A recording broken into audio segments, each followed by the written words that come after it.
Hello Y3 and welcome to our last YouTube recorded lesson. So our last one for this lockdown period is going to be an RE1 and we're going to be learning about Lent. So Lent is a Christian celebration. So the last couple of RE lessons we've been learning about Buddhism and we've been learning about Hinduism. And now we're going to move on to Christianity.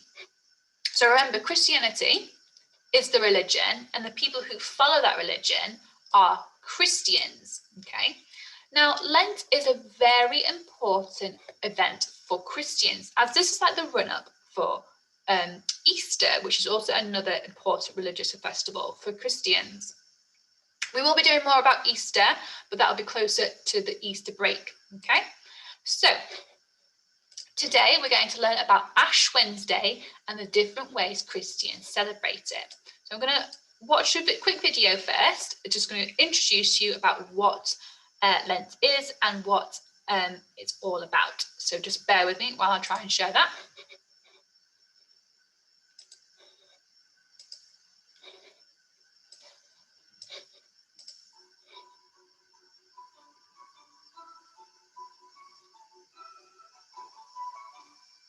Okay, I think we're ready. Do you know what day it is, Sasha? Pancake Day! Yeah, that's right.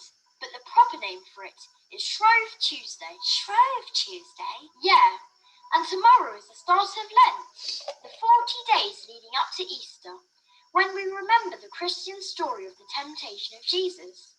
What's that? After Jesus' baptism, the Holy Spirit guided him into the wilderness, where he spent 40 days and 40 nights without food. The devil tried to tempt him to do things, for example, turn stones into bread to eat, but Jesus refused every time. That sounds really hard. It was. That's why we usually give up something for Lent, like sweets or fizzy drinks, to remember how Jesus resisted temptation. Do you know what the day after Pancake Day is called? Biscuit Day?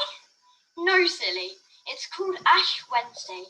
It's the first day of Lent. In many churches, the vicar will make the sign of the cross on people's foreheads with ashes. This symbolises that we feel sorry for any bad things we've done. I didn't know that. Now you do. Okay, go get Mum so you can make pancakes. Yay! Okay, so you may have noticed that last week was Pancake Day. Now, Pancake Day is one of those events that happen. It's sort of like the start of the religious festival. So what happens on Shrove Tuesday?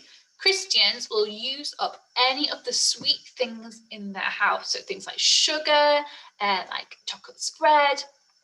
It doesn't have to be like the sweet things. It might be crisps, might be fizzy drinks. And what will happen on Wednesday, on Ash Wednesday, so the next day, Christians will give up that something that they want to. So it might be chocolate, it might be something sweet, it might be like fizzy pop, and they will give it up for 40 days and 40 nights. Now, those 40 days and 40 nights will take them up to Easter, which is when they are allowed to have that nice thing again. And the reason why they do that is to remember Jesus and about what he gave up. Now, it's not all about giving things up. There's a lot of things that Christians do around Ash Wednesday and around Lent. So let's go into it. So Lent is a very special time. Ash Wednesday is the first day of Lent. So remember, the first day of the 40 days and 40 nights. Christians must go to Mass and get ashes put on their forehead. Now, Mass is basically where they would go to church. So the church is their holy place where they go to pray. And what would happen, they would have ashes put on their forehead. So this is their forehead here, the top bit of your head there.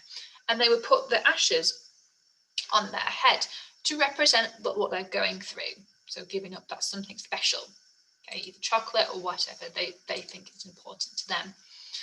So the ashes are holy ashes. So ashes are like the things that are, once you burn something and the bit that's left over, so the bit when you look in the fire, like the soot, that's ashes. So the ashes are holy ashes that are being blessed by a priest. Now, priests are like basically the leaders of the church. So in Islam, you might have an imam, whereas in a church, they would have a priest. And they are blessed. That means that they've put like they've made like a holy prayer on it. Okay, so with the ashes, they've said some holy things to it, and then it's blessed by a priest, by the leader. They are made by burning last year's palm crosses. Now, the palms are basically like leaves that were used when Jesus came into Nazareth. They waved palm leaves at him, and that was to represent his coming to the place into Nazareth. And here is a dried out palm, and they've turned it into a cross here. So here the priest is with a palm cross and some ashes. So you can see here it has the palm here, and he's turned it into a cross and some ashes. So that's like the black soot that comes from when you burn something. Christians use the palm leaves to celebrate the end of Lent because people laid down the palms when Jesus returned from the desert after 40 days on a donkey. So remember what I was saying about when Jesus returned from his 40 days. So remember, in the story, Jesus didn't eat or drink for 40 days and 40 nights, which is why Christians give up something. They don't give up eating and drinking. They just give up something that, that they consider special, something, a treat for them. And they give that up for 40 days. And that's to represent, to show their understanding of what Jesus gave up for those days. So, moving on. Lent lasts for 40 days and 40 nights because this is how long Jesus went to pray for. Okay, and that's why Christians must remember it. So that's why, let me just do that again. So this is why Christians give up that something special for 40 days and 40 nights, because that's how long Jesus went into the desert to pray and to give up those food and water for that time. The ashes are in a cross shape to remind us that Jesus died for us on a cross. So at Easter time, Christians believe that Jesus died on a cross. And the cross that I've put on their forehead on Ash Wednesday is to represent the death of Jesus, okay? And as you can see there's some Christians who have a cross on their head. It's not always on there, it's just to represent that. So, what happens? Priests, so remember these priests here, they use purple at special times in the church year, and when it is Lent, their prayer table will change from green to purple. So at this time of the year, priests will wear purple robes to show that something special is happening. So remember, Lent is a special time, and it's just the run-up before Easter. Purple is also associated with pain, suffering, and royalty. So remember that for Easter, it was the time when Jesus died, and he died on a cross. And Christians try to remember that pain and try to sympathize and try to understand all the things that Jesus went through for them, for Christians. So, next bit. During Lent, Christians must remember to pray like Jesus and show other acts of kindness. So Lent isn't just about giving something up for 40 days and 40 nights. It's also showing acts of kindness. So being kind to people, trying to help other people. It might be helping people around their house, people in their family. They might be helping people by either going to giving things to charity, or helping out. And it's just doing by small acts of kindness, saying please and thank you, asking if people want anything, just to help them. So it's also just about acts of kindness. So Ash Wednesday marks the start of Lent, but how do Christians actually celebrate it? So what would happen? Let me move this up here. Christians celebrate by going to Mass, so what we're saying about when they go to the church, and priests wear purple to symbolise suffering and royalty. Now, Christians believe that Jesus is the Son of God. Okay, so God is the all-powerful and almighty.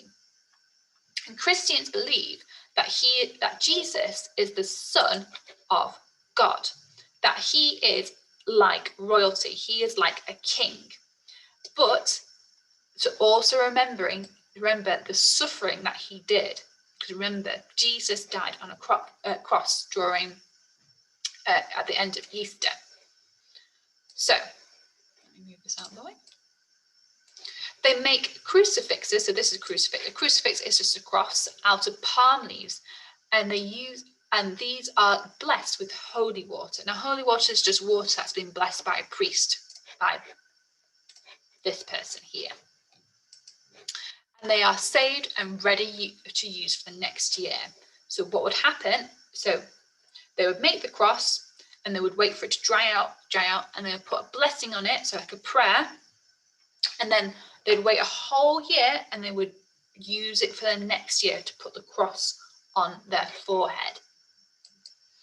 After a year, these are burned to make ashes. So as you can see here, they're burning it, and you can see just quite here, you see that the ashes are here, and they would use them to put the cross on their forehead.